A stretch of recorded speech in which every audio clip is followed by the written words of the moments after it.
Olá, investidor, muito bom dia. Seja bem-vindo ao InfoMoney TV Morning Call, sua primeiríssima informação do dia. Meu nome é Rafael Figueiredo, eu sou analista da Clia Corretora e estou aqui para comentar o panorama dos mercados para a sessão de hoje, dia 4 de julho de 2016, nosso quarto dia de julho, dia da independência do mercado americano, da independência dos Estados Unidos, o chamado Independence Day, e, portanto, não teremos pregão em Nova York.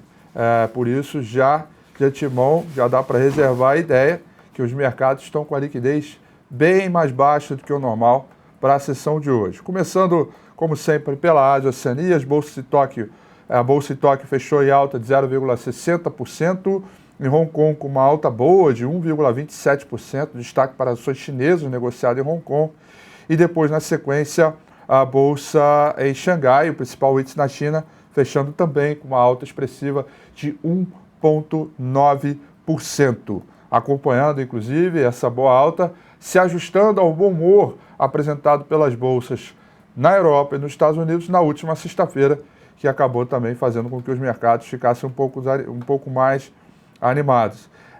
Sem contar também que as ações chinesas subiram aí um pouco mais de 1,5%, com novas especulações, que serão renovadas os possíveis estímulos monetários para o país, o que de alguma maneira tem sido assim, tem conduzido o bom humor por praticamente todas as praças do mundo, especialmente pelos mercados emergentes, tá? Por falar em mercados emergentes, as ações emergentes têm a quinta alta seguida, com especulações de que investidores estão deixando a Europa após o Brexit e podem voltar às ações de países em desenvolvimento. Isso é uma coisa que a gente precisa avaliar com um pouco mais de cuidado, mas é um fato que os países emergentes apresentam taxas de juros mais atrativas à medida que o risco político por aqui, pelo mercado brasileiro, pelo Brasil, vem diminuindo. Nós acabamos sendo o principal ponto de entrada para receber esse capital estrangeiro. Europa, em dia de baixa liquidez, sem uma tendência muito bem definida, vai trabalhando na sua maioria em queda. Londres, nesse momento, opera em queda de 0,30%, Paris em queda de 0,44%, o principal índice Frankfurt, na Alemanha, em queda de 0,33%. O minério de ferro, com 62% de teor de ferro, fechou em alta expressiva de 3,48%, cotada a 56,22 dólares a tonelada. O petróleo, tanto WTI e do tipo Brent, ou seja, negociado em Nova York e negociado em Londres, também vão operando no terreno positivo. Já o Brent opera já acima de 50 dólares o barril, cotado a 50,64, mas volta a dizer em dia de baixa liquidez em todos esses mercados de commodities. Apesar do mercado americano, apesar de não ter bolsa no mercado americano, o S&P 500 futuro, que esse negocia 24 horas, esse está operando em alta nesse momento de 0,18%, repercutindo aí possíveis noticiários que vêm por aí. Bom, como sempre, toda segunda-feira tem a pesquisa Focus que sai, que é aquela avaliação de economistas e analistas de mercado que imputam seus dados para o Banco Central e faz ali uma mediana de expectativas, e é o único dado que eu não consigo passar para vocês, porque quando eu estou me preparando para entrar no ar aqui com vocês. Em termos de mercado brasileiro, tirando a pesquisa Focus, é vazia. Nós não temos nada de relevante na agenda de hoje. Tivemos um índice de confiança do investidor, medido pela Europa, que veio bem abaixo do esperado, e que é o Sensex, né? E é um indicador relevante, porque ele é o primeiro depois do Brexit, então mostra um sentimento de confiança bem abaixo do esperado, e indicador de inflação, que veio até um pouco melhor do que o esperado, que é uma notícia boa para o mercado por lá, que precisa reaquecer sua economia, né? Mais tarde, à noite, 15 para as 11 da noite, nós vamos ter o PMI de serviços da China, outro dado também relevante. Esse dado só deve refletir propriamente no pregão de amanhã, portanto, não temos mais nada relevante para a agenda de hoje que não seja esses dados aqui, tá?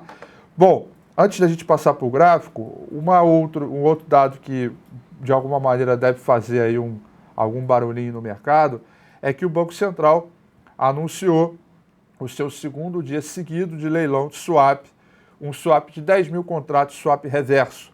Começa às 9h30, termina às 9h40, resultado às 9h50, tá ok?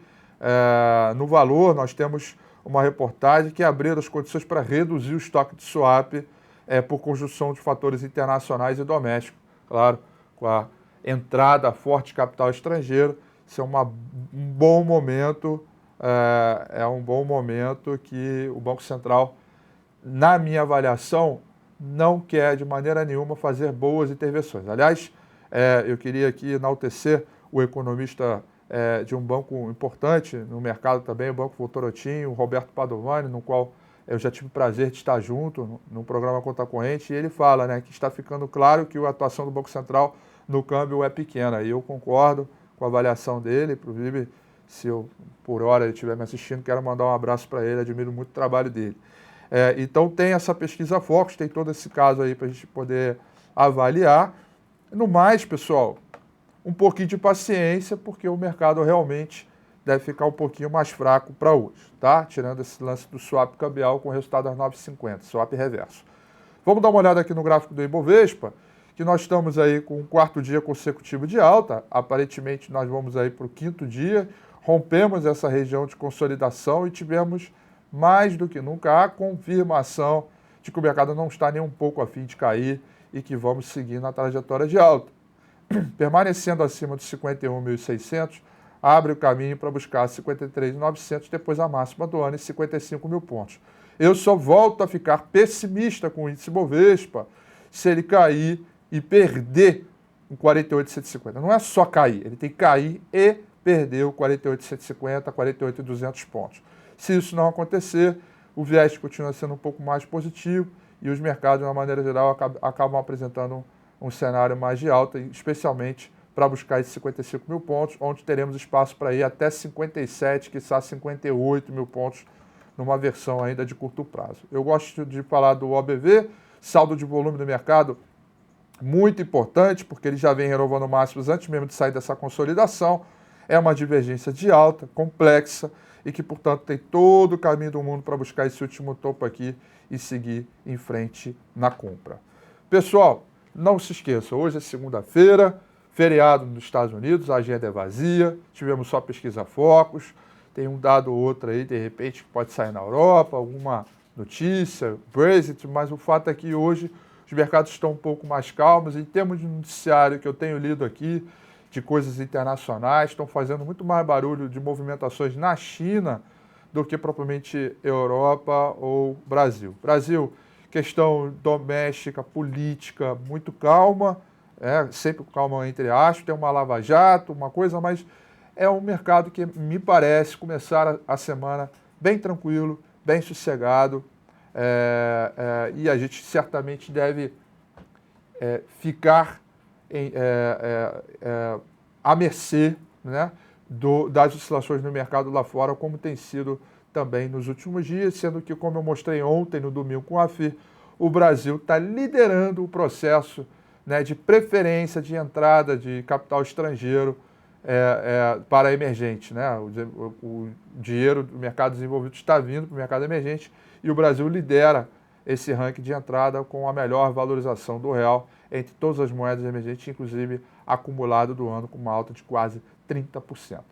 São essas as informações que eu tinha que passar para vocês. Desejo a vocês uma excelente semana, bons negócios, tudo de bom. Volto aqui amanhã às 8h35 para mais um Morning Call. Até lá. Tchau.